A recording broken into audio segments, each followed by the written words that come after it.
Bien-aimés dans le Seigneur, je vous souhaite encore un excellent dimanche. Un dimanche, le dernier dimanche du mois d'avril. La semaine prochaine, nous allons entamer quoi? Le mois de mai. Bonjour, bonjour peuple de Dieu, soyez que vous êtes bénis et vous serez toujours bénis. Parce que vos vies sont entre les mains du Seigneur. Donc ce matin, je veux encore vous souhaiter la bienvenue dans le ministère de prière et de la parole du Dieu vivant. Parce qu'ici, là, nous ne servons pas un morceau de bois. Nous ne servons pas un Dieu à qui nous donnons des ordres, non.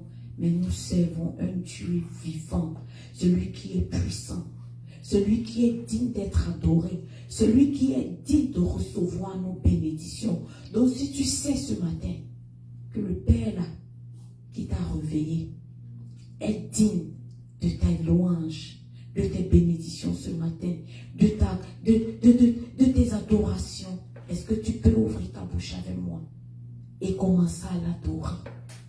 C'est lui seul là qui a droit à nos bénédictions, nos adorations, personne d'autre. Il est le lion de la tribu de Juda.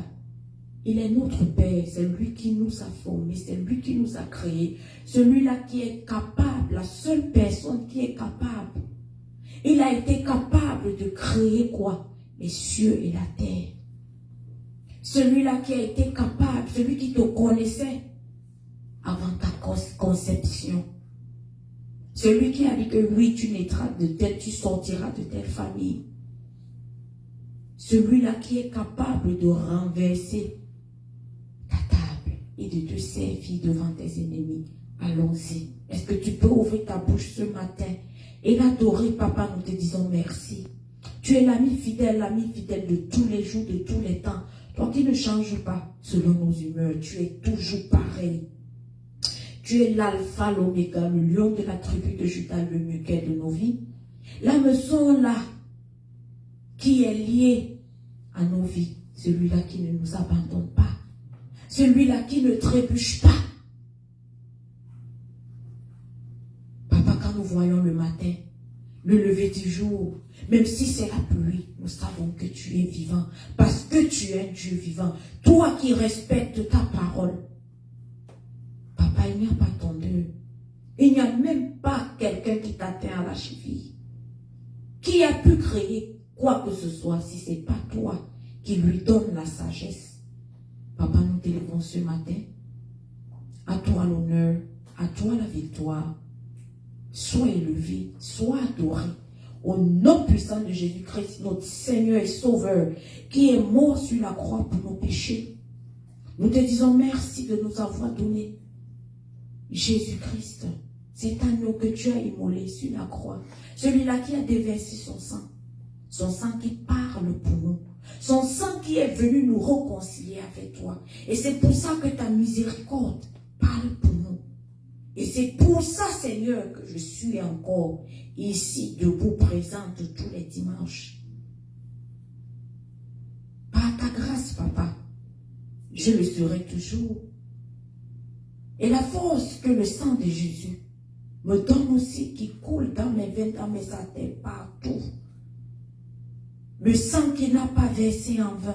Ce sang qui parle des bonnes choses, des grandes choses. Ce sang qui a le pouvoir de résurrection. Ce sang qui a été le premier sang à être ressuscité, à pouvoir ressusciter des enfants ce matin. Dans ces os morts dans nos corps. Ces membranes, ces organes. Les artères là, qui ne parviennent pas à laisser le sang mieux circuler.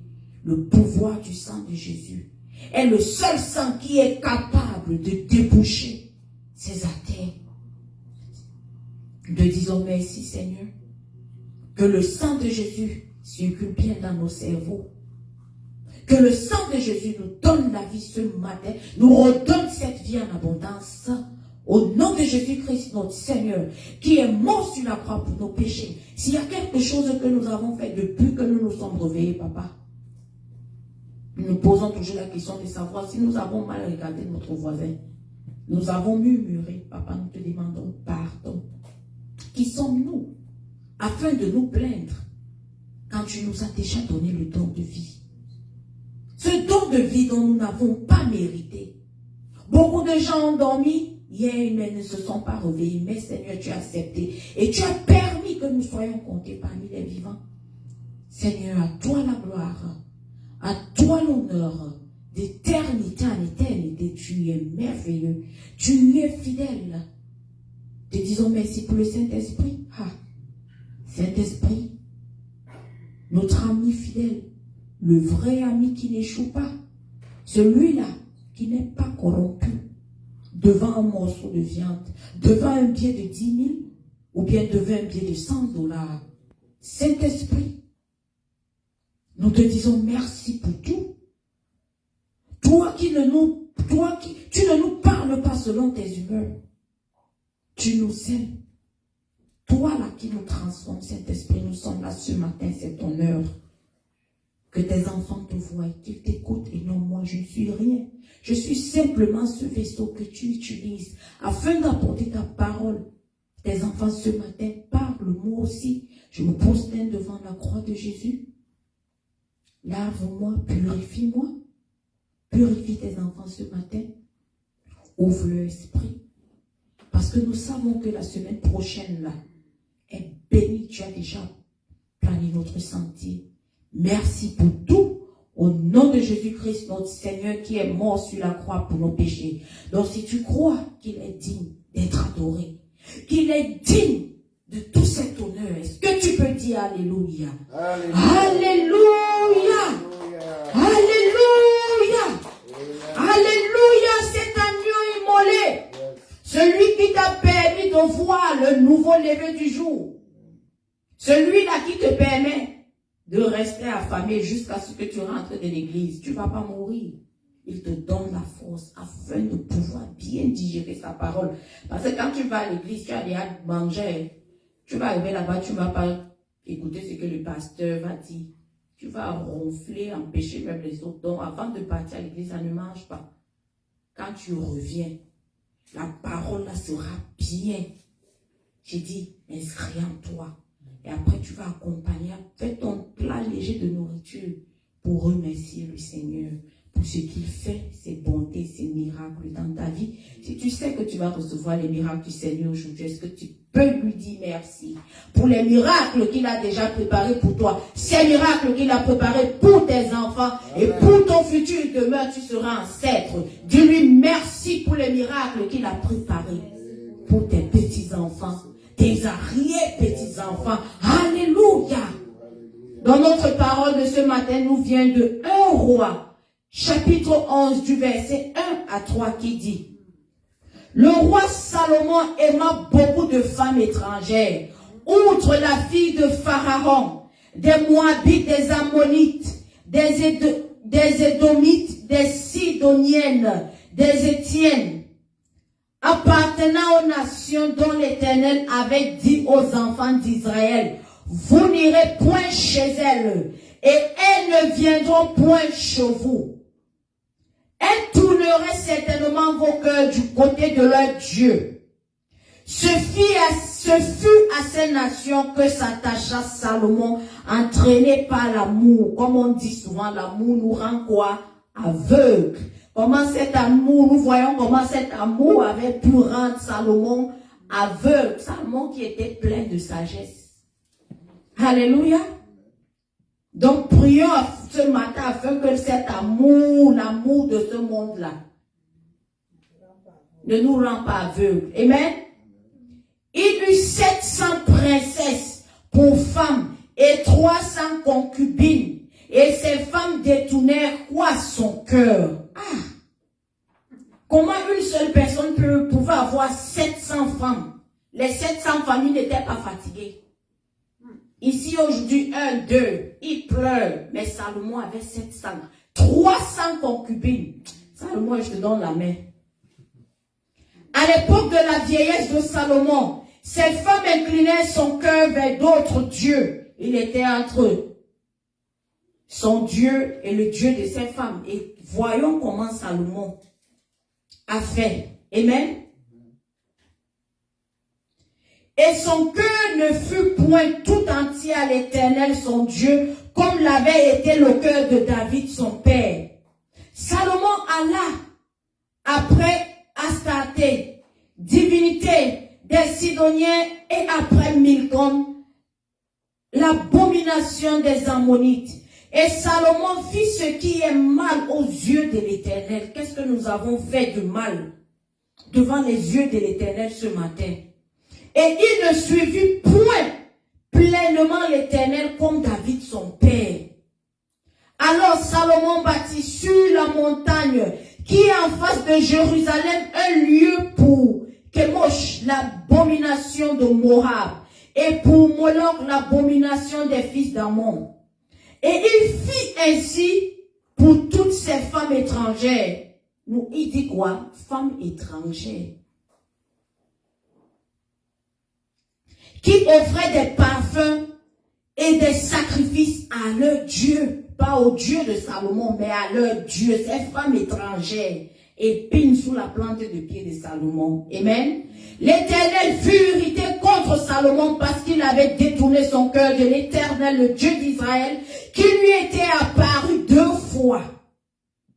Il lui avait, à cet égard, défendu d'aller après d'autres dieux. Mais Salomon n'observa point les ordres de l'Éternel. À cause de quoi? L'amour.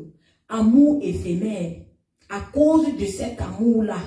Et Salomon s'est carrément détourné des voies de son Dieu. Le Dieu qu'il a vu 2 fois. Certains n'ont pas eu cette opportunité, mais lui, il a eu cette opportunité, mais il s'est détourné. Aïe, aïe, aïe. Et l'Éternel dit à Salomon, puisque tu as agi de la sorte, et que tu n'as point observé mon alliance et mes lois, que je t'ai prescrit, je déchirerai le royaume de dessous toi, et je le donnerai à ton serviteur. Quand j'ai lu la partie ici, ça a déchiré mon cœur. Ah, mais il en dit au nom de Jésus. Il dit, je déchirerai. Quand on dit on va déchirer là, c'est que ça rentre dans quoi? Dans les oublis. Déchirer, quand tu déchires petit morceau, tu jettes dans la poubelle. Parfois tu laisses même la rivière emporter ça. Seulement je ne le ferai point pendant ta vie à cause de David, ton père. Ayons des bonnes relations avec Dieu. Et le Seigneur aura pitié de notre progéniture. Amen. C'est de la main de ton fils que je l'arracherai. Je n'arracherai cependant pas tout le royaume. Je laisserai une tribu à ton fils à cause de David. Donc si Salomon même connaissait la valeur que son père avait devant les yeux de Dieu, je suis sûr qu'il n'allait pas faire certaines choses. Comme certains d'entre nous aujourd'hui, nous ne connaissons pas la valeur de Dieu dans nos vies. Nous mettons tellement de limites à Dieu. Allons-y. Mon serviteur à cause de Jérusalem que j'ai choisi. Alléluia. Que la parole du Seigneur reste engravée dans nos cœurs. Que personne ne vienne la voler, la déchire. Au nom de Jésus-Christ, notre Seigneur, qui est mort sur la croix pour nos péchés. Amen. Après tout ce que j'ai souligné ici, déchiré, il arrache, il donne à ton serviteur la douleur là. Donc on croit ici, là on sait que quand tu meurs, toi le roi, tu meurs, ça reste, parce que c'est la royauté, ça reste dans le sang, dans la famille. J'ai dit, mais le Seigneur dit, il arrache, il va déchirer, il donne à ton serviteur. Tu connais, je suis sûr que si Salomon connaissait le serviteur là, aïe, aïe, aïe, aïe, aïe, aïe, il allait le tuer. Tout ça, à cause de quoi? Les femmes là, pardon, hein, nous, ça s'applique aussi à nous les femmes, les hommes là. Ici on parle d'hommes avec grand H, donc hommes et femmes. Faisons très attention. Ils ont six-pack, elles ont des formes comme des guitares. Est-ce que Salomon pouvait imaginer un jour que c'est une là qui allait me faire tomber? Mais Dieu parle, il parle jusqu'à... Nous n'écoutons pas, nous sommes tellement têtus. Nous sommes là comme des chiens enragés. Quand nous voyons un morceau de viande, on dit non. Tant qu'elle n'écoute pas le morceau de viande, sans toutefois savoir que c'est de là que viendra ta chute. Le Seigneur te dit, abstiens-toi de la viande. Il sait que tes dents ne sont pas assez solides afin de croquer ce morceau de viande. Le Seigneur te dit, mange dans un restaurant. Tu dis, toi, qui Seigneur, pour me demander de manger dans un restaurant. Il y a beaucoup de restaurants qui ont des menus différents. Mange dans un restaurant, comme ça ta femme aussi mangera. Ceux qui ont les oreilles vont comprendre. Amen. Allons-y, je ne suis pas ici pour ça. Allons dans le message, sinon je vais commencer à parler jusqu'à demain. Bien-aimés dans le Seigneur, méditant sur notre message d'aujourd'hui, la Bible nous présente le témoignage d'un jeune homme nommé Salomon, choisi pour la grandeur, avant même sa naissance. Amen. Comme on dit, le Seigneur nous connaissait avant. Donc, il connaît le nombre de cheveux que tu auras sur la tête, le nombre de poils que tu auras sur ton corps. Si tu auras 4 doigts et demi ou bien 6, parce qu'on voit les gens qui ont 7 doigts sur une seule main. Donc, Dieu est le seul qui connaît ton futur, qui connaît qui tu es. Si l'autre là dit à terre, il dit, toi, tu auras demi, mais tu vas fonctionner, tu vas vivre, tu vas régner pour moi, tu vas parler et tu feras des disciples pour moi. Amen. Donc ne te dis pas que ton parent te connaît. Non, il ne te connaît pas. Il t'a seulement donné naissance. Dieu l'a aidé. Dieu lui a donné cette opportunité afin de te faire venir au monde. Amen. Salomon fut désigné pour régner sur le peuple de Dieu et pour construire un temple magnifique pour le Seigneur, le Dieu d'Israël. Comme pour tout poste d'autorité, il avait certaines obligations à suivre pour que le Seigneur bénisse sa vie et celle du peuple qu'il était censé faire quoi? Diriger. Mais qu'est-ce qui s'est passé? Nous connaissons tous l'histoire de Salomon. Amen. Il devait notamment marcher fidèlement devant Dieu et respecter son alliance. Ah, mon frère, ma soeur, nous tous, nous sommes des enfants de Dieu. Nous avons une alliance. J'ai dit, cette alliance-là, quand tu sais que tu as cette alliance avec le Seigneur, il ne faut pas jouer avec. Si tu ne sais pas que tu as une alliance avec le Seigneur, appelle ta maman ou ton papa. Demande, j'ai dit, avant ma conception, là, c'était comment? Qu'est-ce que tu as dit à Dieu? Comme ça, si ton parent te révèle ce qu'il a dit à Dieu, là, mon frère, ma soeur, reste dans ça. Parce que si tu pars t'égarer, l'alliance là va toujours pas aller. J'ai dit, ça va toujours pas aller jusqu'à ce que le Seigneur va accomplir ça. J'ai dit, tu seras têtu, tu vas appeler la mort. Papa, la mort, même la mort va dire, hey, qui? Le Père là. Je préfère avoir des problèmes avec les gens, mais pas avec le Père là. Si c'est que le Père est fâché contre moi, qui pourra me sauver quand je serai dans cette détresse? Amen. Cependant, vers la fin de sa vie, Salomon compromit ses valeurs en s'unissant avec les femmes étrangères des nations avec lesquelles Dieu avait interdit les mariages mixtes pour son peuple. Nous avons des familles aujourd'hui, nous venons des familles. Quand nous venons dire nous avons un fiancé ou bien nous avons une fiancée, il part te faire des recherches. On vient te dire, toi, j'ai dit, tu ne te maries pas là-bas. Tu auras mal jusqu'à tu vas pleurer. Il te donne. Ce qui est mauvais, c'est parce que les parents ne nous donnent jamais les raisons pour lesquelles ils ne veulent pas que nous puissions nous marier dans telle famille. Tout simplement, parfois, c'est la haine gratuite. J'ai dit haine gratuite parce que ton papa, la femme là, la voisine, lui, il avait ses yeux sur la voisine.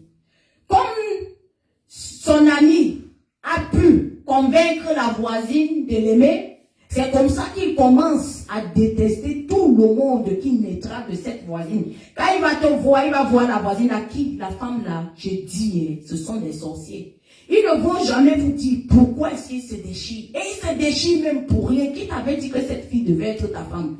Qui t'avait même dit qu'elle devait t'accepter? Ton ami a eu quelque chose, un caractère que toi tu n'avais pas. Peut-être toi tu avais 6 pack, tu te disais que non, la fille aime 6 pack. Non, Dieu a dit aime 1 pack. Seulement, et c'est comme ça.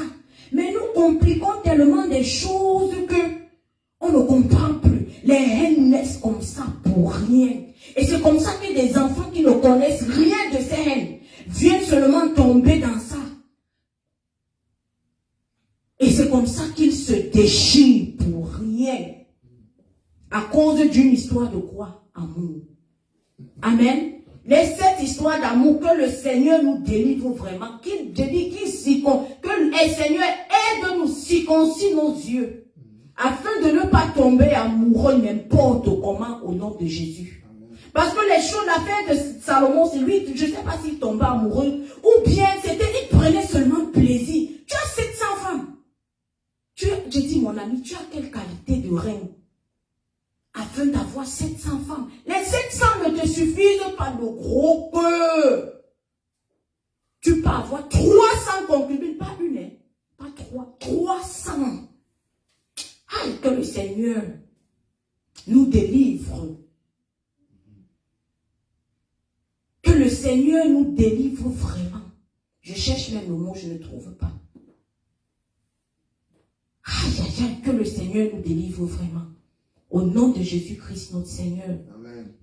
C'est la gourmandise, oui, c'est le mot. Que le Seigneur nous délivre de cette gourmandise sexuelle, cet appétit sexuel au nom de Jésus-Christ, notre Seigneur. Il te donne un restaurant, un seul, reste dans le restaurant. Dans ce restaurant, tu trouveras le bonheur. Amen. Parce que si tu pars dans les autres, les des quartiers, là, les tournodos, parce que tu as le restaurant, tu n'es pas satisfait du restaurant. Tu dis non, je m'en vais dans le tournodo. Et nous connaissons dans le tournodo, il y a des souris, des rats. Alors que quand tu es dans ton restaurant, c'est parfumé, bien nettoyé. Quand tu arrives là, les gens te donnent même. Je dis, ils te respectent. Alléluia. Amen. Ceux qui ont les oreilles, qu'ils comprennent. Alléluia. Ces femmes l'ont retourné contre son Dieu. Suite à sa rébellion persistante contre Dieu, le Seigneur décida de lui retirer le royaume. Tu t'assois, te dis, où tu es béni, tu auras, le Seigneur va te donner. Bam, bam, bam. Après ça, tu pars, tu commets une bêtise. Quand tu entends même que le Seigneur va te retirer, au lieu d'aller te repentir, tu dis que non, non, ça, moi, c'est le grand Salomon. Ah, c'est mon ami, il va faire quoi? Sans savoir que le Seigneur ne veut pas que tu commences à détruire ce qu'il a déjà mis en place afin de te bénir. Bénis tes enfants, mais toi, tu viens gâter parce que tu es beau, tu es sage. Qui a dit que la sagesse, là, c'est pour toi? C'est même selon qui que tu es sage. Donc, dis-moi, selon toi, ou bien les filles qui te courent, ou bien les hommes qui te courent après, c'est Dieu. C'est lui qui t'a donné. Il décide encore quand c'est ce qu'il va retirer. Donc, ne soyons pas des Salomon du côté là. Alléluia. Suivons le bon exemple de Salomon, mais pas l'autre côté. Alléluia. Alors, comment ce passage nous parle-t-il ce matin? Notre titre est la chute d'un roi.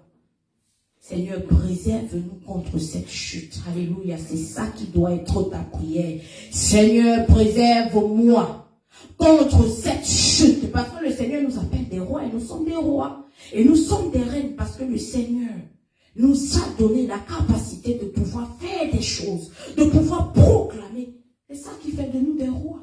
Mais nous ne devons pas nous comparer à lui. Hein? Il est le grand roi, il est le roi avec le grand R. Nous, ça, c'est petit. Alléluia. En tant que racheté par le sang de l'agneau Jésus-Christ, l'agneau de Dieu, la Bible nous a aidé à comprendre que nous sommes devenus des rois et des sacrificateurs pour le Père Céleste. Oui, pour le Père Céleste. Tu n'as pas appelé d'être roi pour toi. Quand il t'appelle roi, c'est pour que tu ailles servir son peuple, pas pour que son peuple vienne te servir, non. Mais nous, le Seigneur nous appelle pasteur. Pasteur, c'est quoi? C'est pour que tu puisses servir le peuple du Seigneur. Mais non, quand tu t'assois, tu as besoin des éloges. Tu veux qu'on te donne tout genre d'éloges. Tu oublies même ta mission sur terre. J'ai dit, tu dors, tu ronfles, tu te perds, tu t'égares dans tout ça. Alors qu'il t'a appelé afin de pouvoir servir son peuple, afin de pouvoir sortir son peuple de cette servitude et de le ramener vers lui. Mais non. Toi, tu dors, tu croises les pieds, tu dis non, je suis arrivé. Mais sans savoir que le Seigneur peut décroiser ce pied à n'importe quel moment. Alléluia. Apocalypse 1:6 déclare, et de la part de Jésus-Christ, le témoin digne de foi, le premier-né d'entre les morts et le souverain des rois de la terre, celui-là qui est passé de la mort à la vie, le premier-né d'entre les morts. Est-ce que tu ne veux pas être comme Jésus ce matin? Que quand tu es sur ton lit d'hôpital, il vient te ressusciter. Parce qu'il va dire ce que je t'ai appelé. de faire là, tu n'as pas encore, je dis, tu n'as même pas encore commencé la mort là. Je dis, je t'arrache de cette mort et je te ramène dans ma lumière. C'est ça. Il nous aime et il nous a délivrés de nos péchés. Par quoi? Son sacrifice. Quand tu connais le sacrifice que Jésus a fait, nous voyons, non? Nous avons vu le film là, Jésus de Nazareth. Quand on le tapait, toi-même à la maison, quand on tape ton enfant, ton mari tape l'enfant, le cœur peut se fendre. Mais regardons comment on a tapé Jésus, on déchirait la chair, le sang là. Donc ce sacrifice, toi tu peux faire le sacrifice pour ton propre enfant, je suis pas sûr. Mais Dieu, il a fait ce sacrifice pour nous. Il nous a envoyé son fils Jésus-Christ. Il a fait de nous un peuple des rois, des prêtres au service de Dieu. Quand tu vois ça, tu écoutes tout ceci. Dis-moi comment tu vas te retrouver en train d'avoir 700 femmes et 300 concubines. Son Père lui a donc soit la gloire et le pouvoir pour l'éternité, c'est à Dieu. La gloire, le pouvoir, il c'était que non, quand j'aurai ces 700 femmes, j'aurai 300 concubines, j'ai de la gloire. Non. C'était quoi? Sa destruction. Ce matin, le Seigneur veut s'adresser à ceux qui reconnaissent, comme le roi du royaume de Dieu. Ce matin, je veux dire, le Seigneur veut s'adresser à ceux qui se reconnaissent comme les rois du royaume de Dieu. Est-ce que tu te reconnais comme ce roi du royaume de Dieu? Parce que si tu te reconnais comme ce roi du royaume de Dieu, tu dois faire la volonté de Dieu. Tu ne viens pas pour faire ta volonté. Qu'importe la douleur que ça va te causer. Je dis, il faut t'asseoir sur cette douleur, il faut t'asseoir sur cette orgueil. Tu dis, je ne suis pas ici, je suis ici afin de servir mon Père. C'est lui qui m'a établi ici. À n'importe quel moment, si c'est que je faute un peu là, je ne fais pas ce qu'il me demande de faire, il va me botter. Mais nous ne voulons pas être bottés. Mais il y a cette personne qui s'en foutent. Ils ne connaissent même pas quand est-ce que le Seigneur va les détrôner. C'est quand tu deviens confortable que le Seigneur dit, j'ai dit, sors d'ici. Et tu te retrouves en train de pleurer. Il s'en fout. Parce que tu n'as pas obéi au commandement du Seigneur. Amen.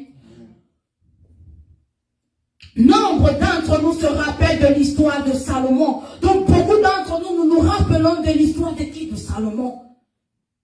Celui-là qui le Seigneur, Salomon, qu'est-ce que tu veux? Le gars a dit, il n'a jamais demandé l'argent. Il n'a jamais demandé l'or, mais je suis sûr. Si c'est que je vivais encore dans le passé, là, le Seigneur venait dire, Cathy, qu'est-ce que tu veux? La liste était longue. Tu ne veux pas être riche. Mais quelle richesse en Christ. Seigneur, bénis-moi avec elle. Seigneur, bénis-moi avec elle. Si tu me donnes, je vais. Là, le cœur est tellement content, sucré. Dès que le Seigneur bénit avec Bam, Cathy a déjà changé de côté.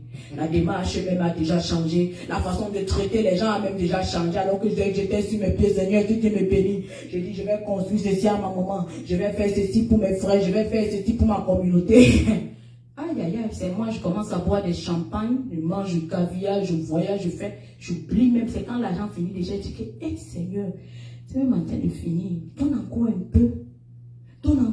peu, comme ça je vais faire, le Seigneur donne même encore, mais comme il connaît ton cœur, tu es tellement cupide, tu ne vas pas faire.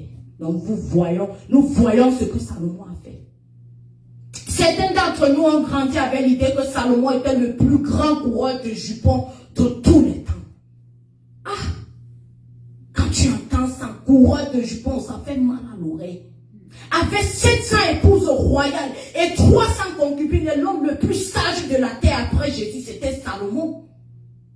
Salomon, qu'est-ce que tu veux? La sagesse. Le Seigneur lui dit, je te bénis avec la sagesse. Je te donne tout ce qui vient avec. Même ce qu'il n'a pas demandé, le Seigneur a donné. Mais, le monsieur est devenu quoi? Cupide. Sa vie est un témoignage pour ceux qui souhaitent mélanger le plaisir sexuel et l'appel divin. Donc si c'est toi là, pasteur, apôtre, je dis dans le corps du Christ, qui veut mélanger ou même qui mélange le plaisir sexuel et l'appel divin, sache que c'est ta chute. Ta chute là, j'ai dit la prochaine porte là, c'est déjà en train de cogner. J'ai dit ça cogne déjà, Jésus cogne déjà ta porte. Donc si c'est toi, pardon. Il faut voir comment tu vas te repentir. Voir comment tu te mets sur tes genoux. N'aie pas honte de ton père, il va te repêcher. Ne sois pas comme Salomon. Ok? Ne sois pas comme Salomon. Je dis, repens-toi parce que le Seigneur Jésus est déjà. J'ai dit, l'examen là. Chaque fois quand nous parlons, on finissait avec un chapitre, on venait faire quoi? On venait voir comment est-ce qu'il faut un peu secouer nos ménages pour voir si c'est que nous avons bien assimilé. Amen. Parce que si c'est que c'est pas bien assimilé, si nous sommes 20 dans une classe, 15 n'ont pas bien assimilé, le professeur va reprendre, il n'est pas content de reprendre. Et c'est ça avec le Seigneur. Quand tu es avec le Seigneur, tu marches avec le Seigneur, il te dit, ah, je te dis, prends le son donc si tu mets à droite, toi tu prends le son donc tu mets à gauche. Demain, il te dit, ok, prends le caillou, tu mets à gauche, tu prends, tu mets à droite. Qu'est-ce que tu imagines quoi? Il va te faire redoubler cette classe. Parce que nous sommes là afin de lui obéir et non de lui tenir tête. Comme tu es plus sage, après Jésus, c'est toi. Tu dis, je suis libre de faire ce que je veux. Femme là, pam, c'est mon pata. Dès que je vois une femme, je dis, allez la chercher. C'est moi, Salomon. Est-ce qu'elle peut résister? Non, elle ne peut pas. Elle est dans ma poche. Donc c'est comme ça, seulement entendre son nom. Les femmes avaient peur. Les hommes, je suis sûr que certains hommes cachaient même leurs femmes dans les maisons. Que toi là, tu vas te voiler, je dis, de la tête jusqu'aux orteils. Tout ce qu'on voit, ce n'est que ta bouche et les yeux comme ça. Mais Salomon, c'est même ça qu'il aimait, je suis sûr. Quand comme celle-là se cache là, ça c'est bon pour moi. Mais que le Seigneur nous délivre de ce plaisir sexuel. Alléluia.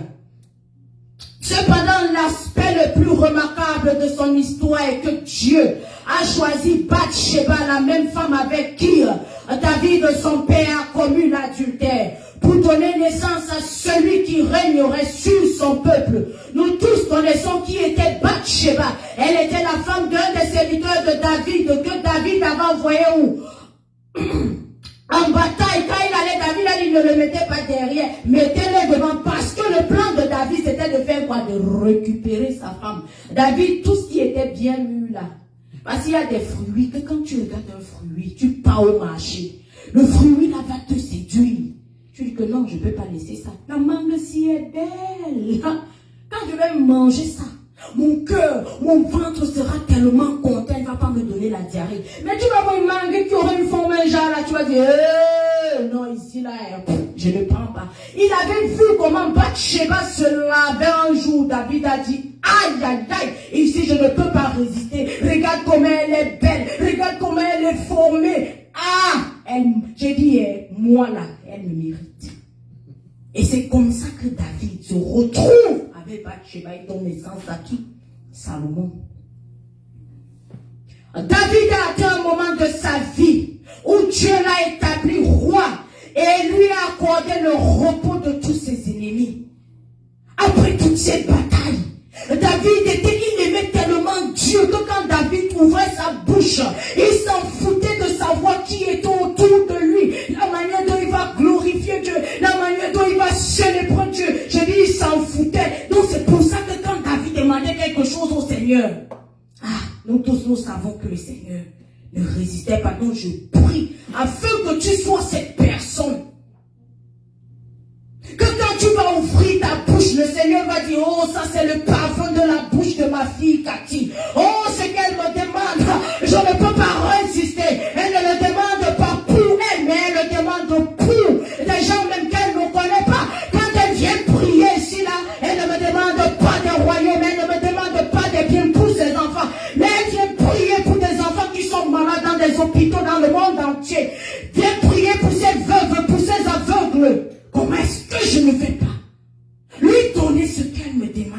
Comment est-ce que je ne vais pas donner à mon fils ce qu'il me demande? Parce qu'il fait ma volonté. Malgré qu'il a ce petit défaut, je vais lui donner ce qu'il demande. Alléluia. Les Écritures disent dans 2 Samuel 7, 1, 5, après que le roi fut installé dans son palais et que l'Éternel lui délivré de tous ses ennemis qui l'entouraient, il dit au prophète Nathan, me voici, j'habite dans une maison de cèdre, tandis que l'arc de Dieu demeure sous une tente. Il y a des gens aujourd'hui qui s'en foutent. Ils habitent dans des gratte-ciel. dans leur quartier. La maison qui suit, c'est une église penchée comme ça. Quand il pleut, les fidèles se mouillent tout le temps. Je ne fais pas partie de cette église. Mais elle m'empêche même ici de dormir. Hein? Le temple de Dieu. Tu refuses carrément. Mais nous voyons ce que David. Me voici, j'habite dans une maison, dans des gratte-ciel. Comment est-ce que je peux être vivant? Et l'arc de Dieu dort sous une tente. Nathan répondit au roi, tout ce que tu désires, fais-le car l'Éternel est avec toi. Il ne pouvait même pas imaginer ce dont à quoi David pensait. Mais comme Dieu est Dieu, les pensées là, c'est lui qui nous les donne. Écoutons ce que le Seigneur fera. Alléluia. Le prophète ignorait ce qui était dans le cœur de David. Mais Dieu qui voit tout et comprend les intentions du cœur et exauça ses inquiétudes. Tout ce dont tu penses, Seigneur veut manger le caviar, il te dit non, si tu manges le caviar, c'est pas bon pour toi. J'ai dit ça va embrouiller ton estomac. Seigneur, je veux manger des raisins. Non, ces raisins ne sont pas bons pour toi. Ils viendront gâter les dents de tes enfants. Parce qu'ils sont quoi? Acides. Alléluia. Le prophète ignorait ce qui était dans le cœur de David, mais Dieu, qui voit tout et comprend les intentions du cœur, et exauça ses inquiétudes, cette nuit-là, la parole de l'Éternel fut adressée à Nathan. Va dire à mon serviteur David, ainsi parle l'Éternel, est-ce toi qui me bâtiras une maison pour que j'y habite? Mais comme les mains de David avaient tellement versé de sang, le Seigneur ne voulait pas que David puisse lui construire cette maison, parce que la maison, le temple du Seigneur, est saint. Il est un Dieu saint. Alléluia. Depuis que Dieu fit sortir son peuple d'Égypte et le conduisit à la terre promise, aucun des chefs n'envisagea de lui construire demeure jusqu'à l'arrivée de David. Ces chefs-là, est-ce qu'ils étaient là pour Dieu? Ils étaient là pour leur propre bien, ce qu'ils devaient gagner, ce qu'ils devaient avoir pour leur famille. Ils s'en foutaient carrément de Dieu. Non, laisse-moi faire juste une petite volonté là, je vais rester là. Mais c'est pas ça. David va danser, il va dire je suis beau, je suis habillé de l'or, je dirige tout, j'ai tout cet or, j'ai tout ceci, mais comment la maison de mon père dormira dans une tente? Le jeune berger et roi, le Seigneur dit ensuite à David dans 2 Samuel 7, 12 à 15, quand tes jours seront accomplis et que tu seras couché avec tes pères, je susciterai ta descendance, ta propre chair et ton propre sang à ta place et j'affermirai son règne. Hey. C'est lui qui bâtira une maison à mon nom et j'affermirai le trône de son règne pour toujours. Quand tu fais du bien, le Seigneur ne t'oublie pas. Même si ce n'est pas toi qui viens manger le bien, je dis tes enfants vont venir. Ils vont manger ce bien. C'est tes petits-enfants vont venir, ils vont manger. Ils ne connaîtront pas ce que c'est que la souffrance. Ah, nous on va seulement de grâce en grâce sans savoir que grand-mère Cathy passait son temps à mettre ses genoux au sol. Grand-mère Cathy, c'est même qui montre un peu sa photo. Ah, ma grand-mère là. Une femme comme ça, non, c'est comme ça. Elle ne mangeait même pas, elle passait son temps, elle allait de quartier en quartier, elle partait évangéliser, les gens l'insultaient, sans savoir que j'étais en train d'aplanir, le Seigneur m'aidait à planir le chemin pour ma descendance. C'est de ça qu'il s'agit. Ce sont ces femmes, ces hommes dont le Seigneur a besoin aujourd'hui. Pas ces personnes qui viendront murmurer, pas ces personnes qui vont venir seulement utiliser les ressources du Seigneur pour leur propre bien. Il a besoin des gens qui vont lui obéir. Et non des gens qui vont venir faire quoi? Compétir avec lui. Toi, c'est même qui là, je fais ça aujourd'hui, non. Il regarde, il secoue sa tête. C'est pas la fille ci, c'est pas le gars ci. Ses parents pleuraient nuit et jour, j'ai besoin d'enfants. L'enfant va faire ceci pour toi. Mais l'enfant vient faire le contraire. Maman même, papa même oublie l'alliance avec le Seigneur. Non, non, non, Seigneur, j'avais dit, mais tu es Dieu, tu peux tout changer. Moi, je ne veux pas qu'il soit pasteur, je ne veux même pas, je refuse que cette fille soit prophétesse. On va me traiter l'enfant de ça. On va me tuer l'enfant avant le temps. J'ai dit, c'est toi ou bien Dieu. Tu oublies. Nous oublions tellement vite. Demandons au Seigneur de nous ramener. J'ai dit, ces promesses, si c'est que l'alliance là, nous avons oublié. Prions déjà que le Seigneur, même si c'est que tes parents ne vivent plus. Vache, il y a une tante là, une copine de tes parents.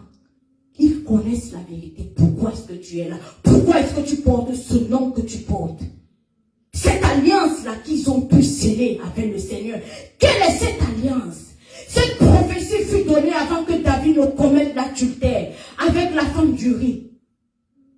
Comme le rapporte 2 Samuel 11, bien que tu aies été préétabli et ordonné par Dieu, les choses ne sont pas déroulées comme prévu.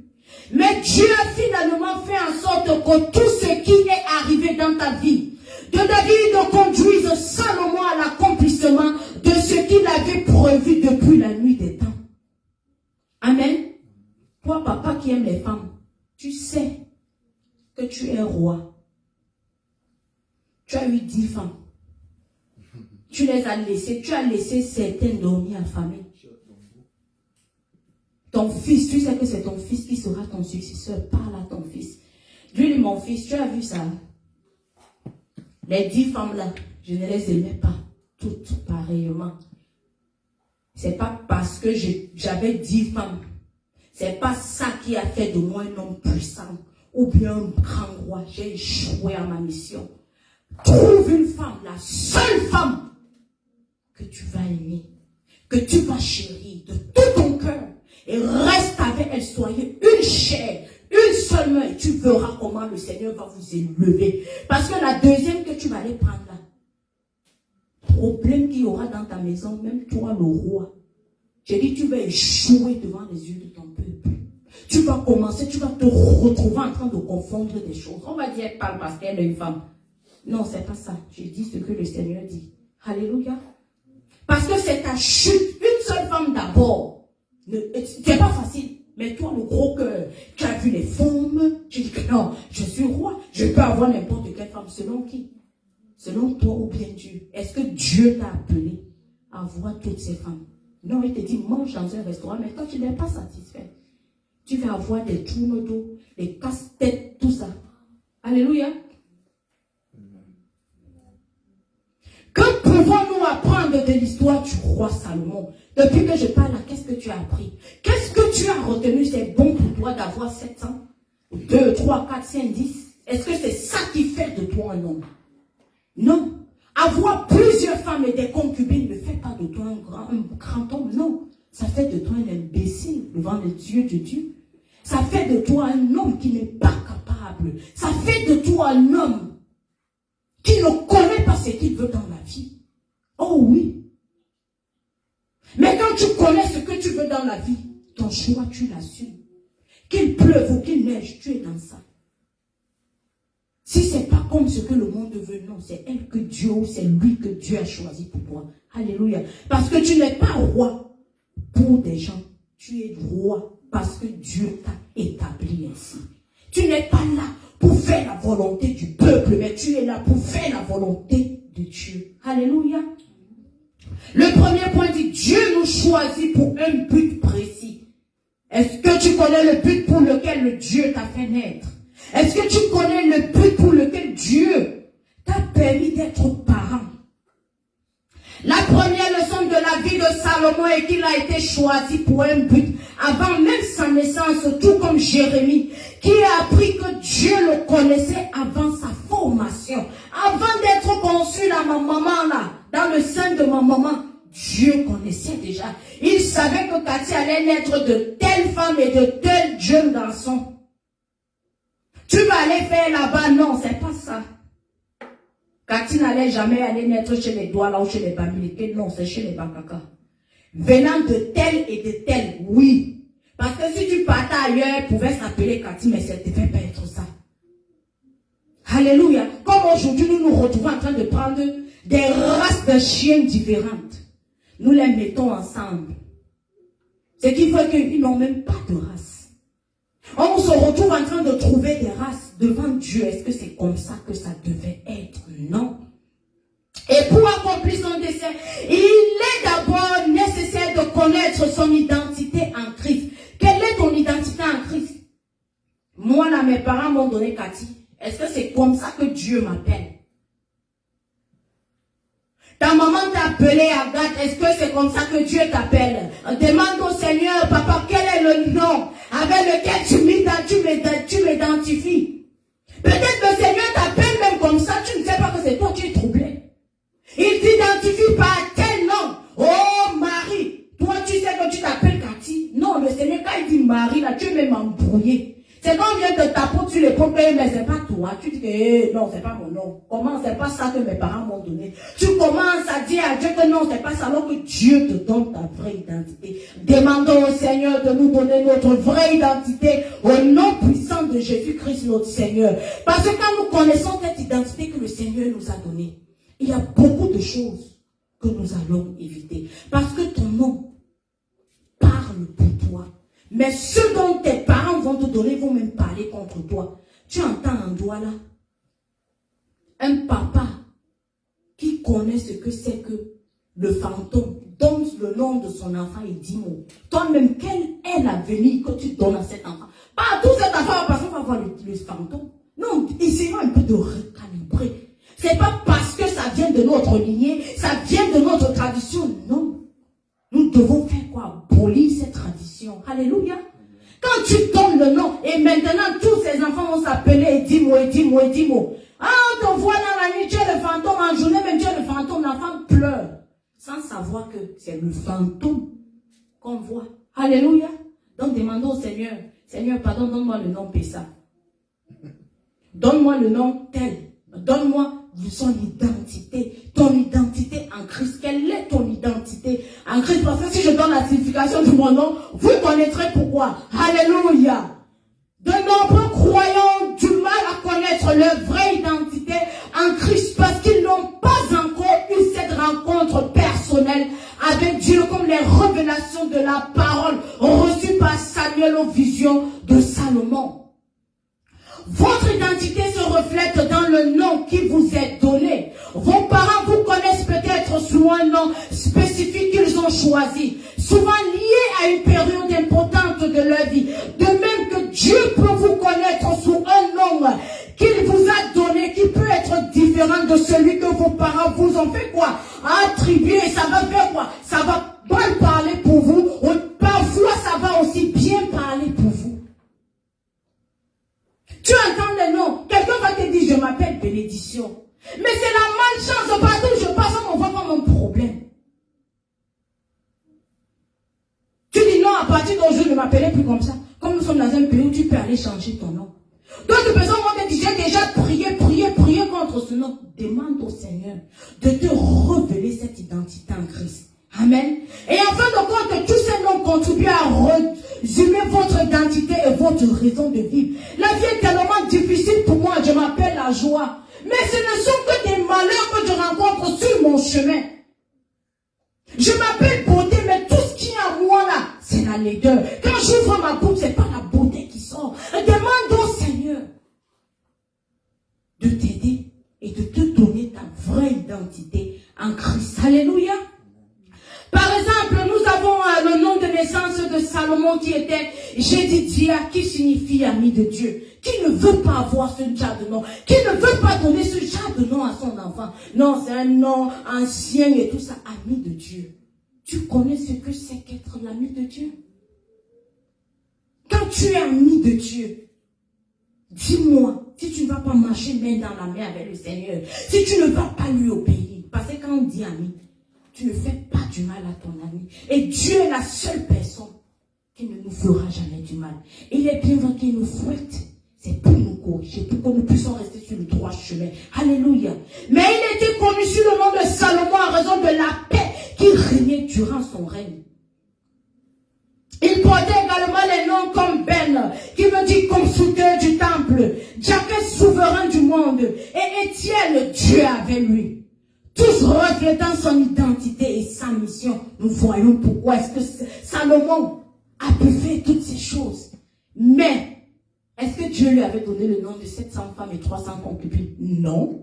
C'est lui, il a pris ça, il a mis, il a ajouté dans sa destinée. Non, moi je suis le roi.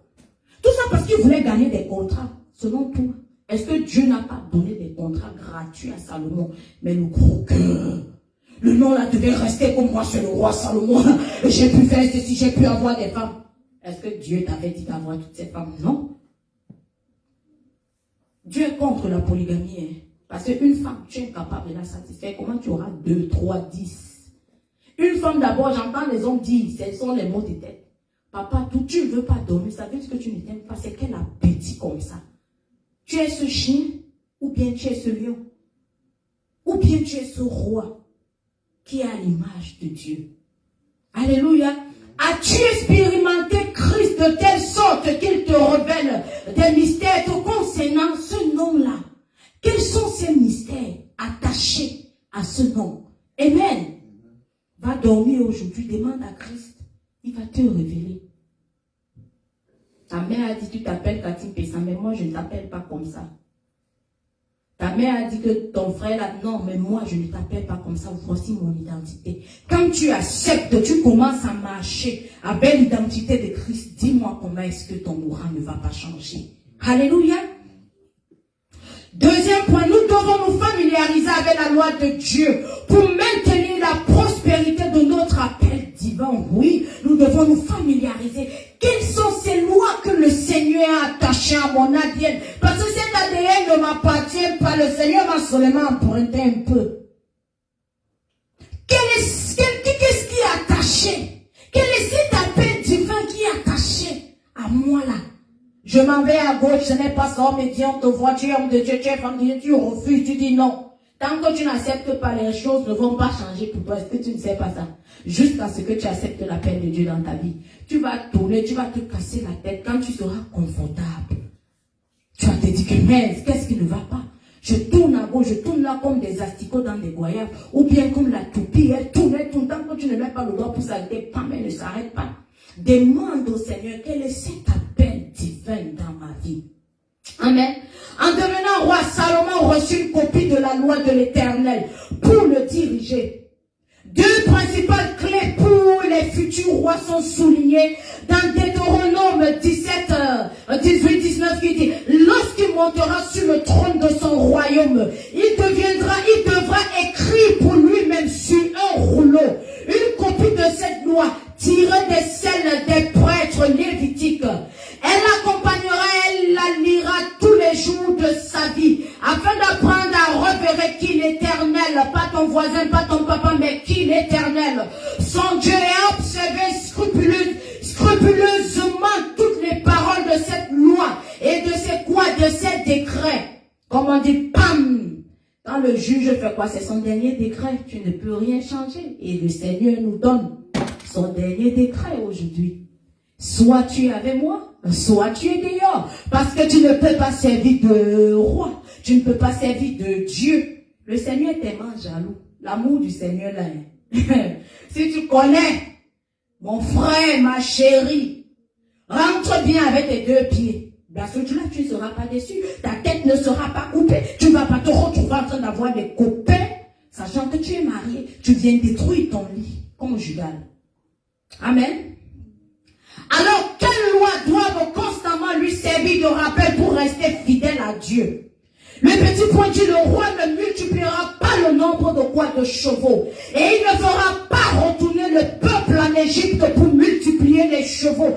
Car l'Éternel vous a dit: vous ne retournerez plus par quoi? Par ce chemin. Ah Seigneur, nous allons seulement retourner en Égypte. Nous sommes là, nous murmurons. Il ne multipliera pas le nombre de chevaux. Il ne fera pas retourner le peuple en Égypte pour multiplier les chevaux. Le Seigneur a dit non. Vous ne retournerez plus par ce chemin. Le Seigneur a déjà tracé un chemin pour nous. Mais comme celui-là est goudronné, il nous demande de passer par les sentiers. Parce que là-bas, il y aura un camouflage quand les ennemis vont arriver. Parce que si tu passes sur cette route goudronnée, on pourra te voir facilement. Mais non, nous ne voulons pas. Nous voulons faire non, je suis roi, je suis reine, je fais ce que je veux. Le Seigneur m'a mis ici afin de pouvoir faire quoi? Vous diriger. Non. Et il t'a mis là comme le peuple est têtu, ils ont toujours besoin de roi. Ils ont toujours besoin des gens qui vont venir les diriger avec la violence. Ils n'aiment pas ce que le Seigneur fait pour eux. Le Seigneur est tellement calme, compatissant, lent, en colère, tellement bon. Non, nous n'aimons pas ça, nous aimons le fouet. On aime quand on nous fouette, on veut rentrer. Être esclave à partir d'aujourd'hui, je refuse d'être esclave. Je dis, je déclare dans ma vie que l'esclavage est fini dans ma vie, fini dans ma famille, fini dans mon peuple, fini dans mon pays, fini dans ma communauté, fini dans mon quartier. Au nom de Jésus, parce que le Seigneur m'empêche de retourner par ce chemin, le chemin qu'il a préservé pour moi, fera en sorte que mon ennemi ne puisse pas m'atteindre. Alléluia. Le roi ne multipliera pas le nombre de femmes de peur que son cœur ne se détourne. Alléluia. Voici la bonne place ici. Le roi ne fera pas quoi, il ne deviendra pas polygame de peur que son cœur ne se détourne, parce que la première femme que tu auras, elle est là, c'est parce que c'est Dieu qui l'a envoyée dans ta vie. Parfois, ce n'est même pas elle, le Seigneur la remplace avec celle pour qui il t'a appelé à partager sa vie, parce qu'il va aussi lui donner, il va lui parler de ses demandes, ce qu'il attend, parce qu'elle est quoi, elle est son aide, elle est ton aide, dont le Seigneur investira aussi des choses à l'aide, qui feront en sorte que le royaume puisse avancer. Mais non, tu vas aller chercher des concubines, tu vas te retrouver en train d'avoir d'autres femmes qui viendront te détourner, et vont te dire, non, moi je connais des voies, des marabouts, ces marabouts pourront te donner des choses qui vont te protéger. Si le Seigneur ne te protège pas, tu crois que c'est le caillou que le marabout va te donner qui va faire quoi?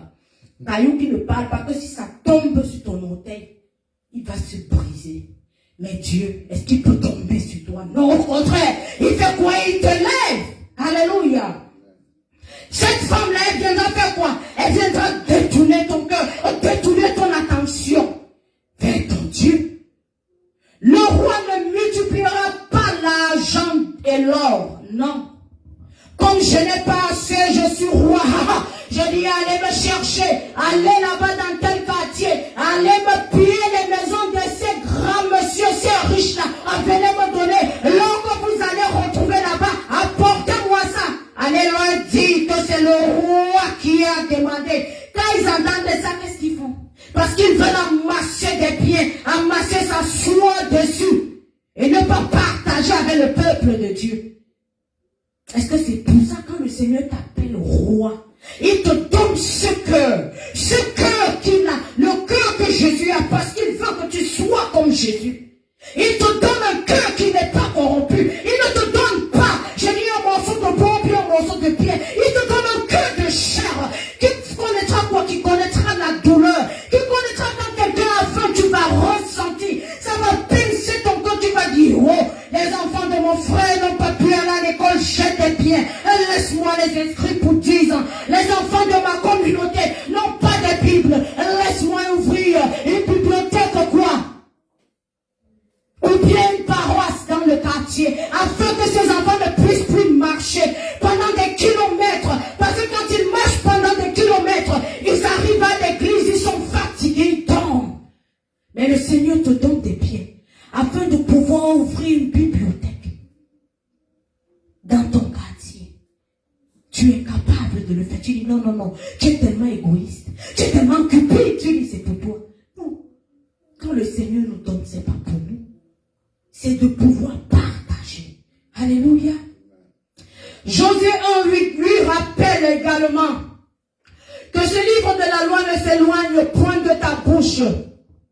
Médite-le jour et nuit pour agir fidèlement selon tout ce qui est écrit. Car c'est alors que tu auras du succès dans tes entreprises. C'est alors que tu réussiras, oui, la parole du Seigneur, qu'elle ne se détourne jamais de ta bouche. Jamais, parce que si la parole se détourne de ton cœur, qu'est-ce qu'imagine quoi? Ce sont des paroles du diable qui viendront être sémées dans ton cœur. La haine, la jalousie. Tu vas commencer à envier. Tu vas avoir des pensées meurtrières. Alors que quand tu as la parole de Dieu dans ton cœur, la joie, l'amour, tu as tous les fruits. du Saint-Esprit. Demande au Seigneur de toujours, je dis de t'aider, afin que cette ordonnance ne puisse pas disparaître de ton cœur. Alléluia. Ce conseil lui promettait à lui et à ses descendants une longue vie sur quoi? Sur le trône de Dieu, pas sur notre trône. Notre trône là va nous faire faillir, mais le trône de Dieu te donne quoi? La longue vie. Alléluia. Cependant, Salomon n'adhéra pas pleinement au principe divin. Et sa chute commença lorsqu'il commença à compromettre ses principes, oubliant l'alliance qu'il avait avec le Seigneur. 1 Roi 10, 25-29 mentionne que les visiteurs apportaient chaque année des présents en argent, en or et en bétail. Salomon amassant 1400 chats et 12 000 chevaux, rendant l'argent aussi commun que les pieds et le cèdre, aussi abondant que les sycomores. Ces chevaux étaient importés de l'Égypte et de Chloé. Un chat coûtait 600 siècles d'argent et un cheval 150. Et tous deux étaient emportés vers les rois voisins. Dieu garantit toujours notre succès auprès de lui par notre obéissance. À quoi? Sa parole. Quand tu obéis à la parole du Seigneur, dis-moi ce qu'il ne va pas faire pour toi. Dis-moi ce qu'il ne va pas faire pour tes enfants. Dis-moi s'il ne te donnera pas ce trône. Et il ne te gardera pas là en vie. Et dis-moi si c'est que tu n'auras pas cette vie éternelle. Alléluia.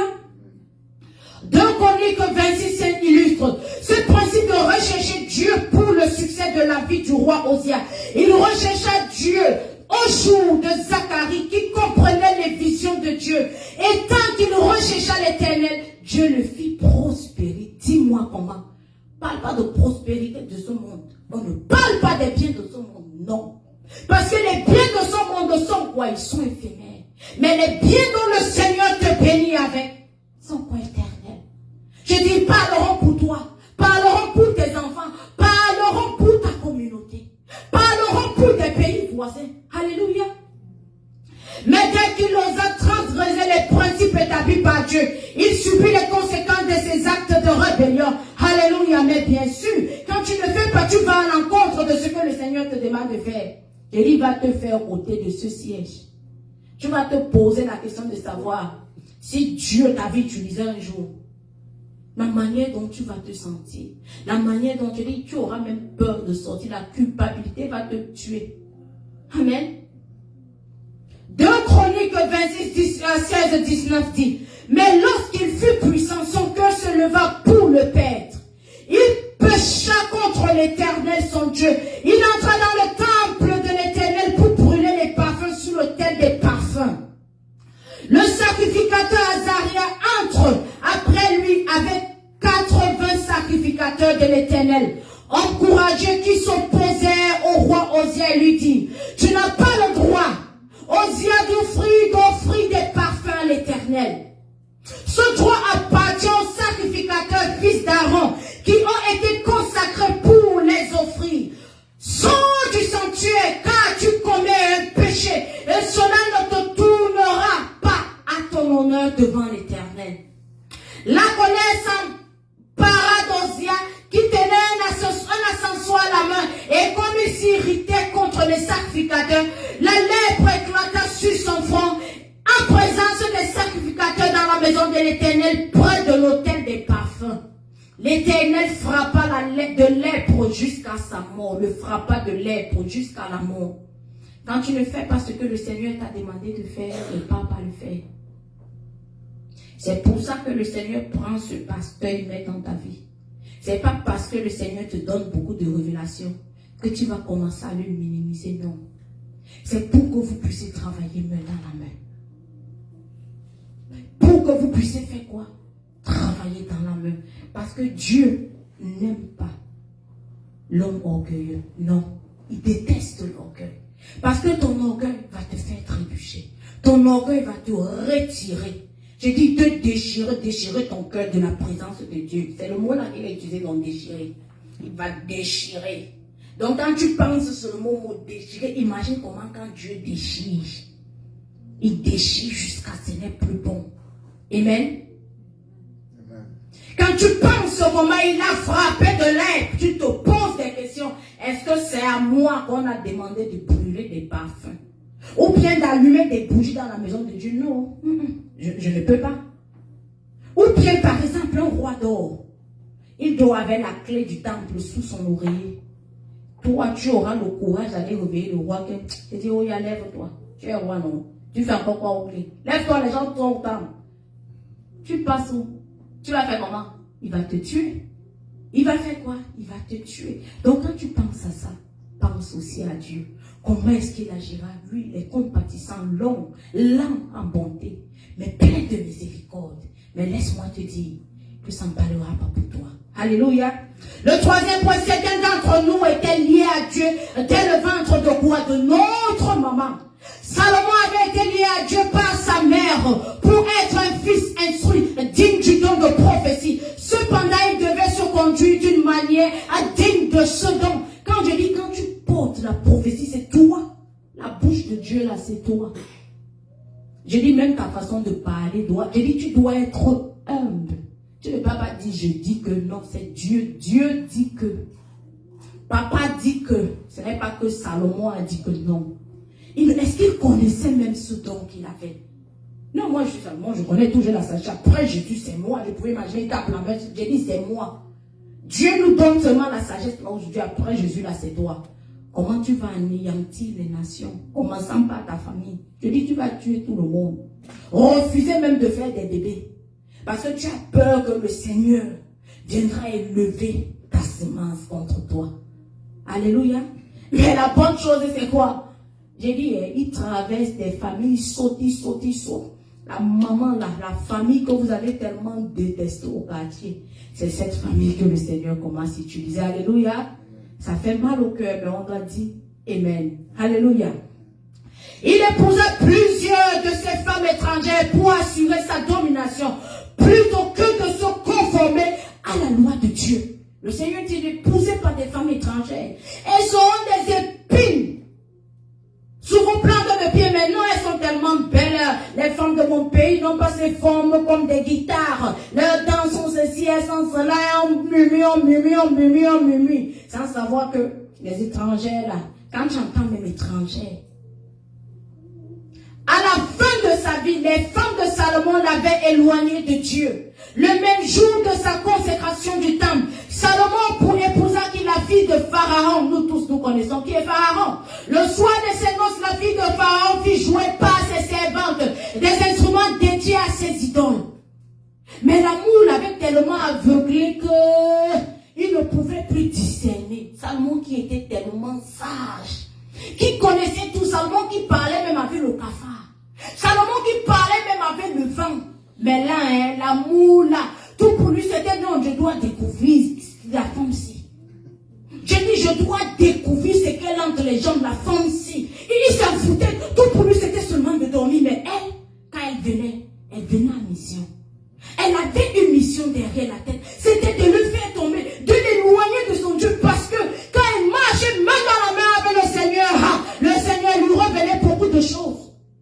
Donc pour qu'il ne se rende même pas compte de savoir qui je suis, laisse-moi vite le détourner de l'attention de son Dieu.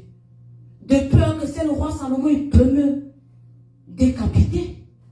Captivant Salomon avait une somptueuse tapisserie au-dessous de son lit. Son plan était de faire dormir le roi longtemps, ce qui l'obligera à retarder les sacrifices, sachant que les clés du temple étaient sous son quoi, son oreiller. Avec Dieu, c'est le temps.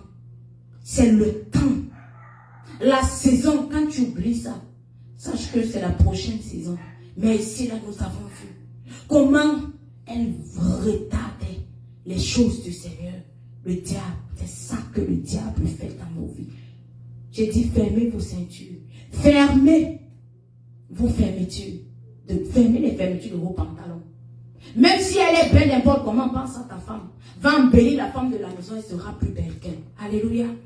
Les souliers qu'elle porte là, je dis, va acheter ça à ta femme. Amen. À cause de sa débauche sexuelle, il commença à compromettre les principes spirituels. La débauche, c'est vrai, débauche sexuelle. Il commença à compromettre les principes spirituels. Le Seigneur te donne une femme, tu dis non, tu n'es pas satisfait. Tu commandes, je dis toi, mais tu deviens prostituée. Tu te prostitues toi-même. Non, je ne suis pas satisfait si je dois dormir. Donc de lundi à dimanche, là, Salomon, il dormait ici, il partait là-bas. Il a fini l'alphabet français. Il est parti de 1 jusqu'à 0. C'est à cette époque que sa mère Bathsheba le reprimanda pour avoir négligé son devoir envers Dieu et le peuple qu'il était censé servir. Ton père dit qu'elle était connue de tous comme un homme pieux. Et maintenant on dira Salomon est le fils de Bathsheba.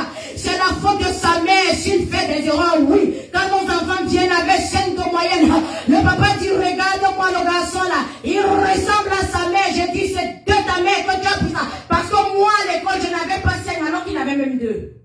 Au lieu de faire quoi? De réprimander l'enfant, de cajoler l'enfant comme non prochainement, je sais que tu pourras faire mieux. Au lieu de motiver l'enfant prochainement, je sais que tu pourras faire ceci. Dieu t'a appelé Père des Nations. En tant que Père des Nations, je dis, il te demande de l'adorer. Les femmes que tu allais épouser, ce sont elles qui doivent suivre tes dieux et non toi qui vas suivre leur Dieu. Salomon, tu fais ça comment? Sa maman était dépassée. C'est toi le chef, le maître de ta maison. Mais comment cette femme-là, elle vient être maîtresse de ta maison? Maintenant, on va dire que la manière dont je suis entré dans la maison de son père, c'est comme ça là. Le fils à qui j'ai donné maison, on va oublier tout le bien. On va commencer, on va appeler la mère de Bathsheba, on va appeler tout. C'est sûr que sa maman, c'est sûr que sa grand-mère, c'est sûr que les gens commencent à renier les ménages. Chaque fois que les femmes de ton père étaient enceintes, elles faisaient des vœux et prières pour que Dieu leur donne un fils digne de régner. Mais ma prière était pour un fils instruit, digne du don de prophétie. Maman qui priait en cachette. Et le Seigneur, il a fait quoi? Il a exaucé. Salomon est venu faire quoi? Déposer, casser tout le verre de sa maman. J'ai dit, il a cassé ça dans la rivière. Qu'est-ce que la rivière fait? La rivière circule et suit son cours. Et c'est comme ça là que la rivière a porté les paroles de la maman de qui? De Salomon. Le roi ne recherchait pas seulement le plaisir sexuel, mais ses épouses combinaient le plaisir à l'alcool. Buvait jusqu'à buvait son cerveau. Un homme qui était plein de sagesse, sachant que le Seigneur lui dit, abstiens-toi de l'alcool. Mais elles vont le saouler, le rendre ivre, pour le rendre quoi? Bête! Et tu me dis que ces femmes aimaient Salomon. Elles le détestaient parce qu'elles venaient du quoi? Du bruit de la mort. Elles venaient de l'ennemi. Tout ça pour le faire tomber. Donc mon frère, si tu ne veux pas tomber comme Salomon, demande au Seigneur d'ouvrir tes yeux afin de te donner la femme qu'il a gardée pour toi. Qu'importe sa couleur, qu'importe sa rondeur, qu'importe la forme qu'elle aura. Je dis le Seigneur te la donne afin de la modeler à ton image, à l'image du Seigneur. Il va te donner des biens afin de l'embellir. Ne sois pas comme Salomon. Cherchez ces femmes-là qui vont te rendre ivre tous les soirs, te dépouiller de tes biens. C'est qui lui fit oublier la loi de Dieu et négliger la cause des opprimés, le pasteur à l'égard. Il voit une fille, oh je ne suis pas encore mariée. Oh merci Seigneur, tu m'as donné cette fille. La prophétie son nom, c'est pas la fille là que le Seigneur t'a donné, cette fille là. Ah, quand tu la vois comme ça avec les yeux là, parce que je dis c'est un serpent. Elle est venue afin de te faire trébucher. Comme le diable sait que tous les 4 heures du matin, 3 heures du matin, tu te lèves, tu pries. Donc elle est venue là comme ça afin de pouvoir envelopper ta vie. Ta vie de prière va la rendre zéro. Parce qu'elle sait que quand tu pries, je dis tout le royaume sont en train de pleurer. Je dis tu dégages. Je dis tu sors ta famille. Tu sors les quartiers. Je dis des âmes. Mais non. Je te dis que Noël est tellement belle. Le Seigneur me l'a dit. Il a dit, il m'a montré. Non. Parce que tu as tellement faim. Tu as le gros cœur. C'est pour ça qu'on dit ne pas pour marcher quand tu as faim. J'ai dit ton panier de ménagère rentrera à la maison vide. Quand toi la femme, tu te seras déjà assise au marché. Tu vas manger les beignets. Et tu bois quoi? Le ginger au marché. Tu rentres où? J'ai dit le marché était dur. Quand tu as vu, il m'a mis 1000 francs dessus. Est-ce que c'est comme ça que le Seigneur nous demande de faire? C'est à cause de son comportement que sa mère écrivit le proverbe quoi 31. Ça parle de quoi? De la femme vertueuse. Comprenant que toutes les femmes ne sont pas choisies par Dieu. Ah oui. Le diable t'aide aussi à faire le mauvais choix. Hein? La femme donc dont Dieu a choisi pour toi, elle est là. Elle est dans une maison, dans un quartier, dans un pays. Mais le diable viendra te montrer sa Jézabel. Dès que tu te maries avec Jézabel, je dis tout change dans ta vie. Tu te retrouves en train de devenir soulard. Tu te retrouves en train de coucher avec des petites filles dans ton quartier. Tu te retrouves en train de faire des choses imbéciles. Tout ça parce que tu ne pouvais pas attendre. Coureur de jupon. Tout ce qui porte jupe, tu demandes la longue vue. Il faut te repentir. Nombreuses sont celles qui entrent dans la vie d'un homme pour le détourner, bien sûr. Non, moi je cherche le docteur. Ah, il va payer mes factures, il va faire ceci. Le Seigneur te dit, va vers le garçon là.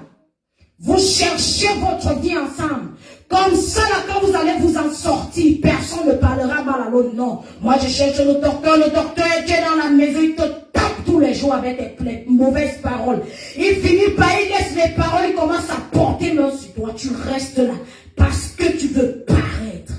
Est-ce que c'est là-bas que Dieu t'a envoyé? Tu t'assois dans le foyer d'une autre femme que tu ne connais même pas. Les coups, c'est ton quotidien. Les injures, c'est pour toi. On n'insulte même pas seulement toi-même, ta maman qui ne connaît pas, il insulte. Grand-mère, grand-père qui ne connaît pas, il insulte. Les paroles du roi, les mieux que sa mère lui enseigna.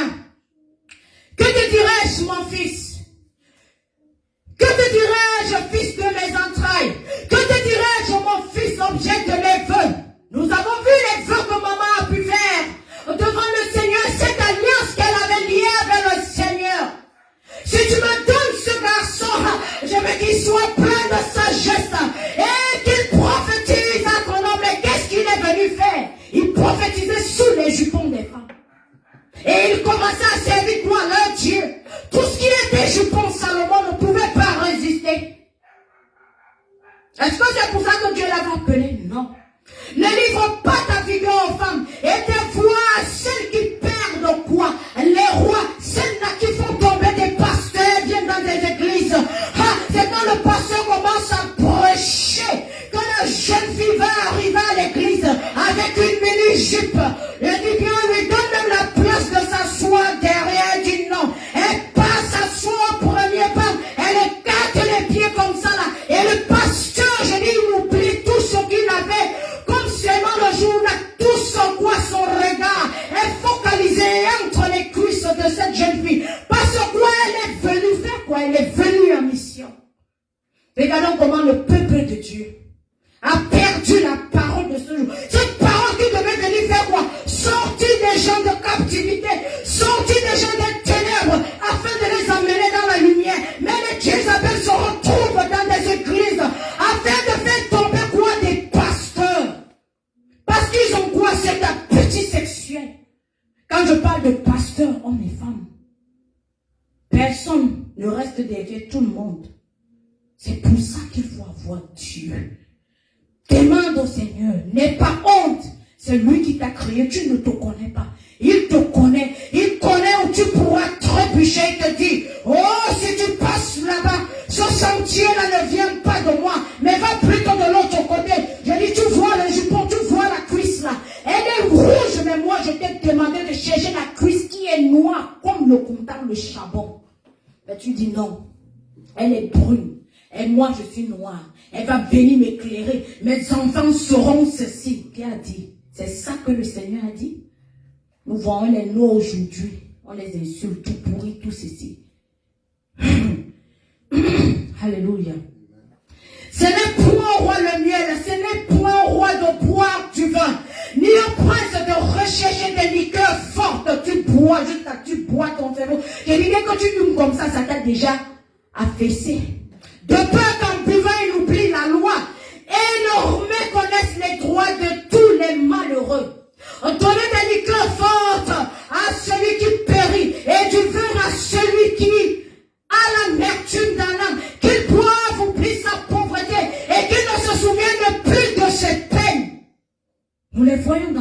quartier. Comment le diable les utilise. Ils doivent les retrouver autant des rigoles, les pères de famille.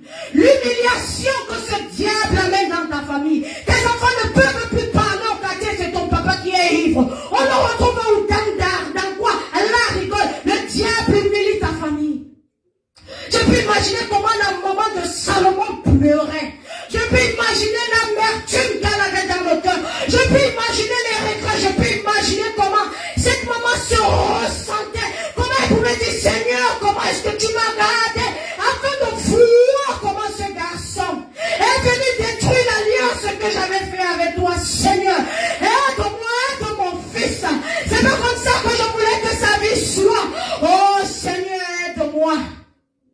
Ouvre ta bouche pour le mien, pour la cause de tous les délaissés. Ouvre ta bouche.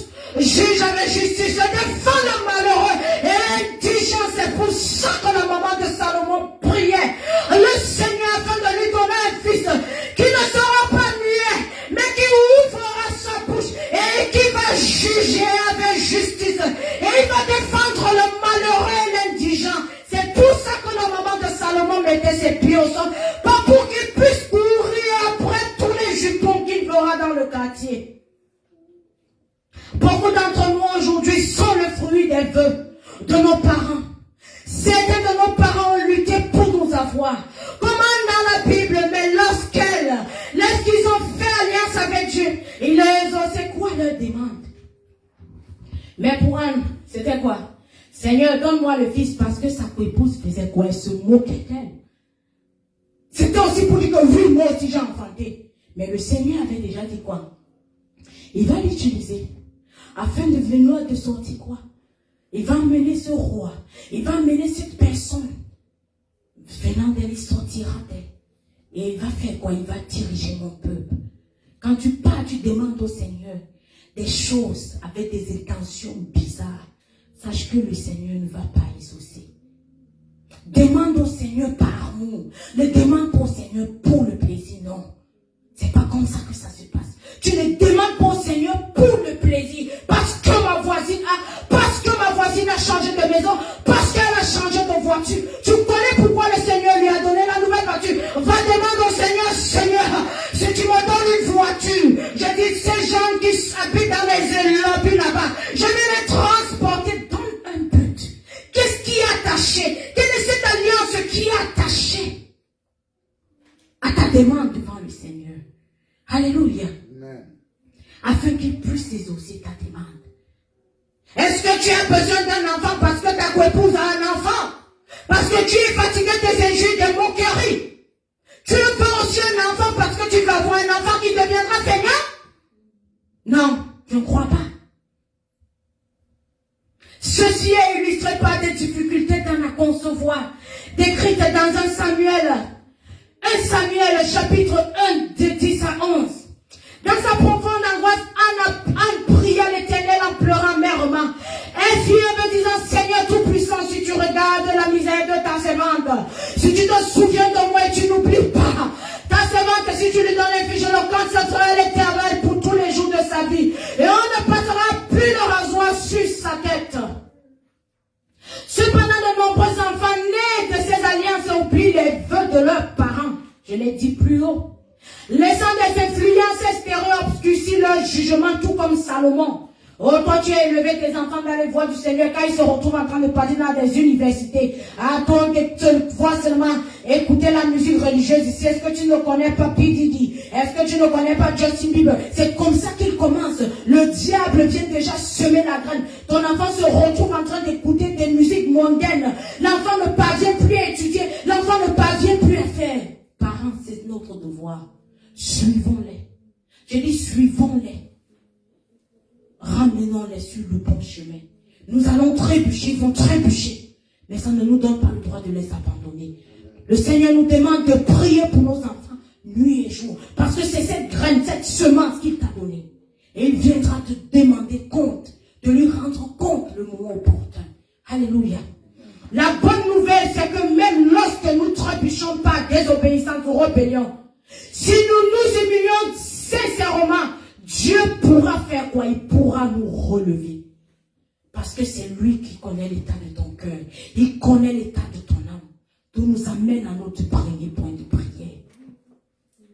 Si tu lui demandes ça, avec un cœur pur, si tu es humble, le Seigneur te relèvera. Alléluia.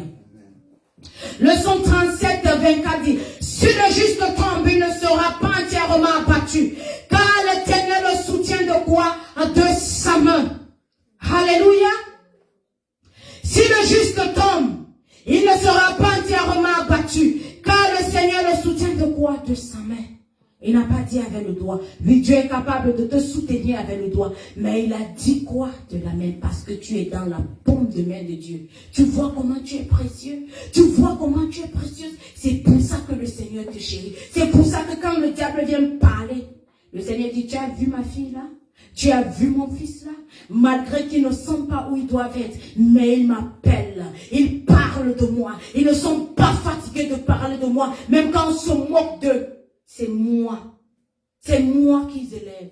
C'est moi qu'ils adorent. C'est moi qu'ils appellent en leur temps de détresse. Dis-moi comment le Seigneur ne va pas t'élever. Alléluia. Amen.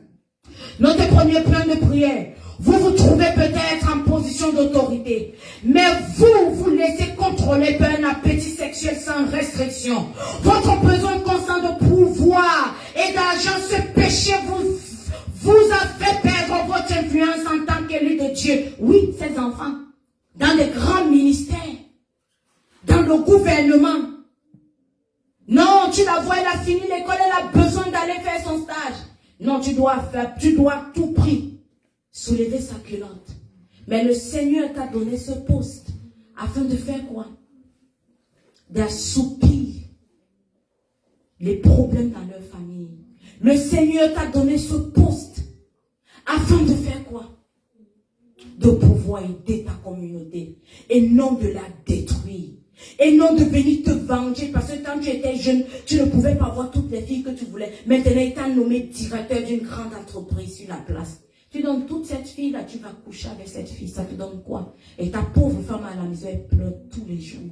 Qu'est-ce que ça te donne, mon frère? Qu'est-ce que ça te donne, ma soeur? Tout ça parce que tu veux venir voler leur étoile. Tu veux venir voler leur dignité. Tu veux les ressources. Tu veux les remettre à zéro.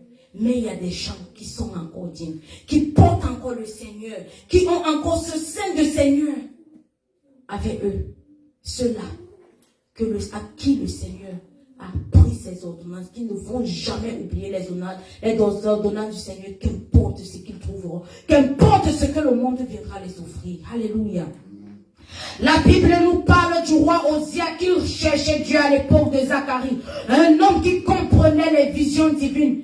Tant qu'Osia cherchait l'Éternel, Dieu le faisait prospérer. Quand tu cherches le Seigneur, il te fait prospérer.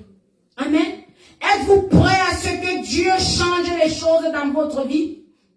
Est-ce que tu es prêt, mon frère? Est-ce que tu es prête, ma soeur? Afin que le Seigneur change des choses dans ta vie, toi, coureur de jupons. Le Seigneur te demande d'abandonner cette voie. Et tu verras comment est-ce qu'il te donnera une femme qui va t'honorer, celle-là qui va te respecter, qui te dit que quand tu dois avec toutes ces filles, te respecte. Non, elle vient tirer en toi l'énergie là. C'est le diable qui te fait croire que tu es beau. Non. Le diable te rend zéro, macabo. Alléluia.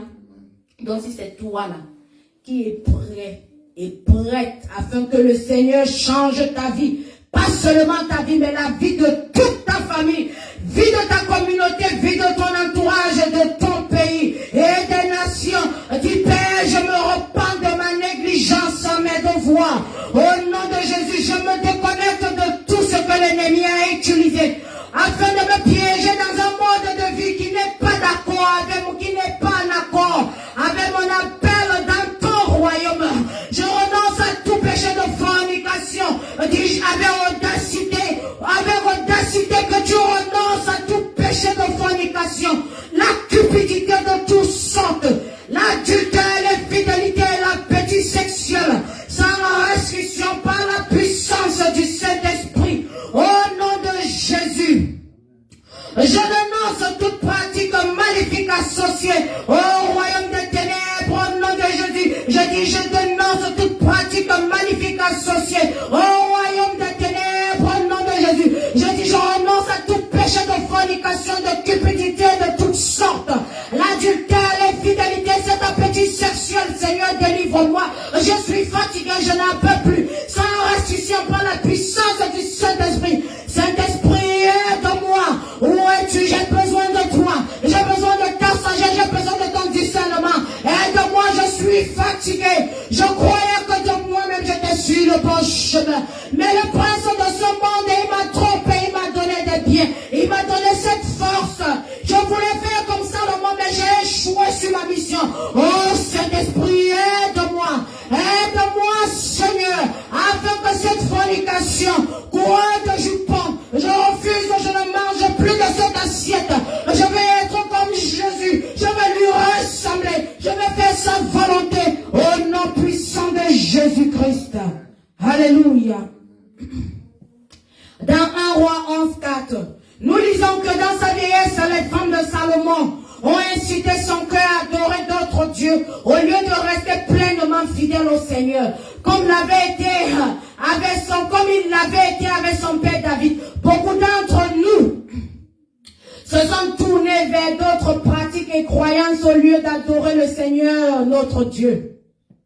Même si nos actions ont pu irriter Dieu, nous pouvons corriger notre comportement en mettant fin à notre relation avec les divinités et prêtres sataniques. Oui, nous pouvons le faire.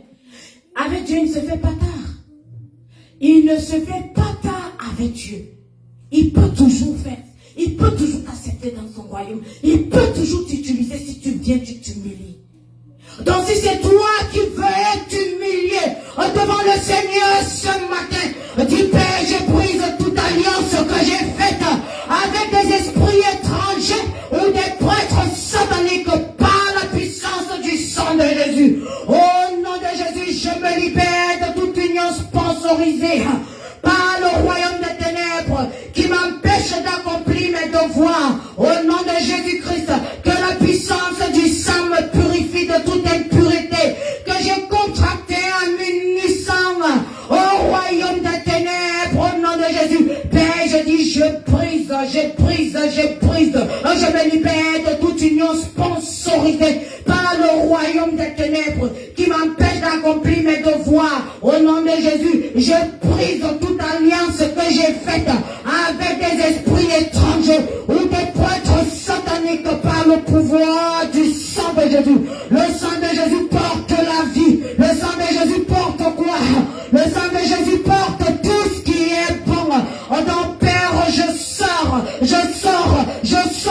par l'aide de Jésus. Oh Saint-Esprit, aide-moi, donne-moi ce discernement. Je dis, je me libère, que la puissance du sang me purifie de toute impureté que j'ai contractée en m'unissant au royaume des ténèbres. Au nom de Jésus-Christ, notre Seigneur. Amen. Notre dernier point de prière. Les unions interdites peuvent détruire la vie des personnes pieuses. Oh, bien sûr. Ne te marie pas avec les gens de cette communauté parce que le Seigneur connaît pourquoi. Comme il a dit à Salomon, non, elles étaient belles, elles étaient ceci. Alors qu'elles utilisaient des dieux qui allaient nous détourner de son Père, le Créateur. Souvenons-nous dans l'histoire de Samson qui fut détruit à cause de son infidélité de Delilah.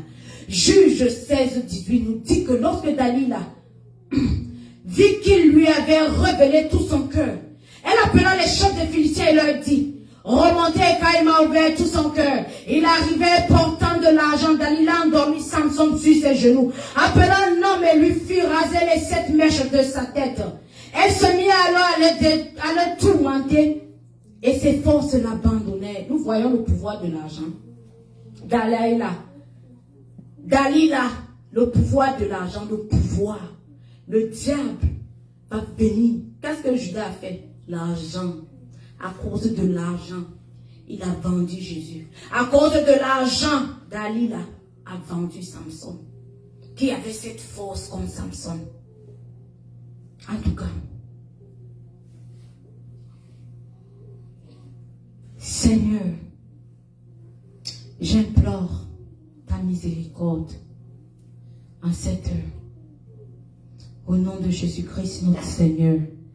Délivre-moi des unions interdites dans lesquelles je me trouve au nom de Jésus-Christ. J'implante ta délivrance de tout ce que j'ai donné, que ce soit des informations ou quoi que ce soit d'autre, qui me lie à ma destinée, qui a été utilisé par l'ennemi pour me tourmenter. Au nom de Jésus, Seigneur, rétablis tout ce que l'ennemi a détruit en moi et qui me rend inapte à te servir. Dans mon appel au nom de Jésus-Christ, notre Seigneur. Seigneur, j'implante ta miséricorde dans cette heure. Délivre-moi des unions interdites dans lesquelles je me trouve. Au nom puissant de Jésus, j'implante ta délivrance de tout ce que j'ai donné. Que ce soit des informations, que ce soit d'autres, qu'importe ce que j'ai donné, connaissant ou bien ne pas le connaissant, qui me lie à ma destinée. Et à qui? Et ce qui a été utilisé par l'ennemi pour me tourmenter ma famille, tourmenter mes enfants. À partir d'aujourd'hui, je refuse, Seigneur, je refuse de partager les notes académiques de mes enfants avec mes amis. Au nom puissant de Jésus, je dis toutes les notes académiques de mes enfants, je les garderai, parce que cet enfant est une alliance avec toi, Seigneur. Et je ne vais pas briser ce que tu m'as montré comme alliance que tu as avec mes enfants, avec ma famille. Oh Seigneur, rétablis tout ce que l'ennemi a détruit à moi et qui me rend inapte à te servir dans mon appel. Au nom puissant de Jésus-Christ. Amen. Nous les mamans, nous les parents, nous devons faire très attention. Nous sommes toujours en train de crier sur les toits. Mon enfant premier de la classe, ma fille est ceci. Il a dit quand il sera grand, il sera ceci, il sera cela. Vous croyez que cette maman qui pleure tous les jours sera contente? Non. Elle va faire quelque chose afin de faire quoi? Voler les étoiles de tes enfants, les rendre zéro. Donc apprenons à fermer nos bouches. Alléluia. Il est bien vrai que ça fait mal. Si tu veux te réjouir, réjouis-toi en Christ. Il ne va jamais t'exposer. Au contraire, il va te protéger. Protéger les étoiles de tes enfants. Sois ce parent qui protège les destinées de ses enfants et non qui les vend pour des pièces d'argent. Alléluia. Donc si c'est toi qui ne connais pas le Seigneur, le Seigneur dit qu'il ne se fait pas tard. Viens à moi, je vais te nettoyer, je te donnerai la sagesse de Salomon. Mais les voies qu'il a choisies, je ne te ferai pas. Je dis, je n'accepterai même pas que tu penses à ces voies. Parce que je veux que ta sagesse puisse sortir ces enfants qui sont dans des ténèbres et les ramener dans ma lumière. Donc si tu crois, dis Seigneur Jésus, je veux prendre cette alliance, je veux signer cette alliance avec toi aujourd'hui, à cette heure précise. Parce qu'avec toi, ton alliance ne souffre de rien. Au contraire, tu la protèges. Au contraire, tu l'embellis jusqu'à ce que j'entre dans mon appel, ce don que tu as pour moi.